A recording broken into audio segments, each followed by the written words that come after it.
Good evening, ladies and gentlemen. This is the new about COVID-19's update, and I am Tommy. Bhutan is vaccinated for 90% of their population. We'll see more information on the news today. Bhutan has fully vaccinated 90% of its eligible adult population in a week with COVID-19 shot, a feat that has been described as a success story and a beacon of hope for other countries in the region, the UN Children's Fund UNICEF said Tuesday. The tiny South Asian kingdom of 770,000 people is nestled in high in the Himalaya between India and China, and its high altitude, remote mountain villages, nomadic huts, and extreme weather pose unique challenges to health workers delivering the vaccine safely across the country. The rollout campaign of second doses, which began on the July 20, involved months of preparation that including setting up cold chain storage facility in difficult-to-reach health clinic, deploying a helicopter to deliver vaccine to the more remote location, and an army of volunteering distributing the vaccine along mountain footpaths. By Tuesday, about 480,000 people have been vaccinated out of an eligible population of 530,000 people, UNICEF Bhutan representative Will Parks said from the capital Thimphu, adding that it was arguably the fastest vaccinated campaign to be executed during a pandemic. Bhutan administered about 500,000 AstraZeneca vaccine donated from India during its first vaccine campaign in March and April, but when India halted vaccine export due to devastating COVID wave spurred by the Delta variant, Bhutan began searching elsewhere for donation. Several governments answered the call. Bhutan secured 500,000 Moderna shots from the United States through the global COVAX vaccine sharing program. Denmark donated 250,000 doses of AstraZeneca, and China had previously donated 50,000 doses of Sinopharm. More than 100,000 doses of AstraZeneca from Croatia, Bulgaria, and several other countries were due to arrive on Tuesday. The international donation have been hailed as an example of countries pulling together to direct support vaccine where they are needed most.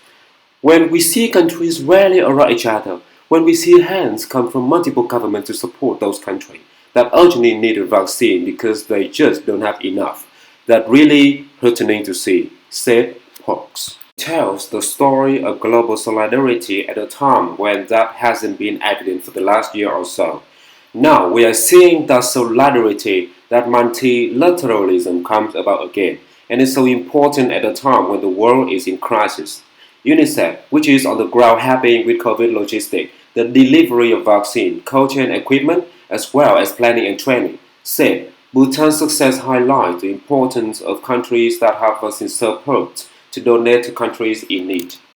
All Bhutan citizens over the age of 18 were eligible for the vaccine, with authority offering a choice between the Moderna and AstraZeneca shot. In addition, more than 2,000 children aged 12 to 17 in two districts in lockdown on the border with India were inoculated during the latest round using Pfizer vaccine that was brought in a few months back, Park said.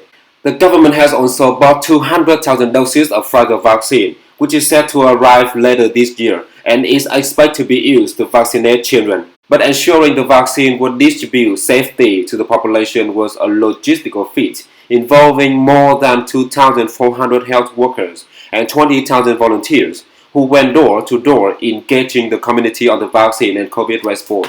To deliver the shot, volunteers had to pick up the vaccine from helicopters and walk across difficult terrain to remote vaccine centers, all while ensuring the shots remain safely stored at the correct temperatures. Flying the vaccines into Bhutan from around the world also posed challenges. The charter flight of 500,000 Moderna shots was flown by an Indonesian air crew out of Kentucky. But Bhutan's only international airport, Paro, has one of the world's most dangerous approaches and involves a steep bank through Himalayan peaks onto a short runway. Less than 20 pilots are certificated to make the landing. We had to send a Bhutanese pilot to Kolkata to meet the flight, and he navigated that flight into Paro, said Parks.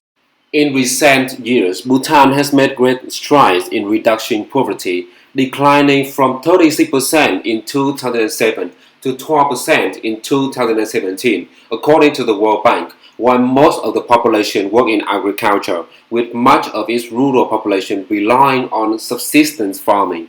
Development has grown, Hydropower, for example, has become a major source of growth for the country and have financed social services such as education, electricity, and piped water. The country is probably best known for its gross national happiness index, which is used to measure living standard, development, education, and governance.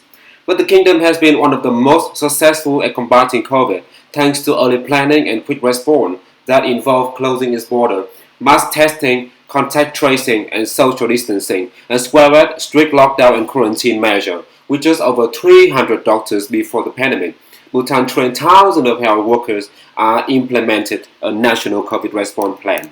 There have been a total of 2,489 reported COVID cases and just 2 deaths. The first was reported in January this year. Health experts said strong leadership bolstered the public health response and outreach to the community. 3 top government leaders, the Prime Minister, Health Minister, and Foreign Minister, are doctors or public health experts. Prime Minister Lotte Schrank was an early advocate of the vaccine and frequently posts video messages on social media answering questions from the public and explaining the vaccine and COVID response. King Jingmei Kisar Namlay Wangchuk has also played an active role throughout the pandemic. The 41-year-old monarch traveled across the country, trekking to the villages and community to raise awareness of the vaccine.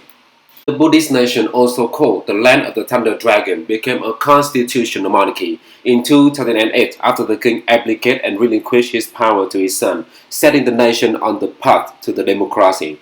Bhutan vaccine rollout make it stand out among its South Asian neighbors, such as Bangladesh and India, which are struggling to combat deadly outbreaks of the Delta variant and ramp up their vaccine rates.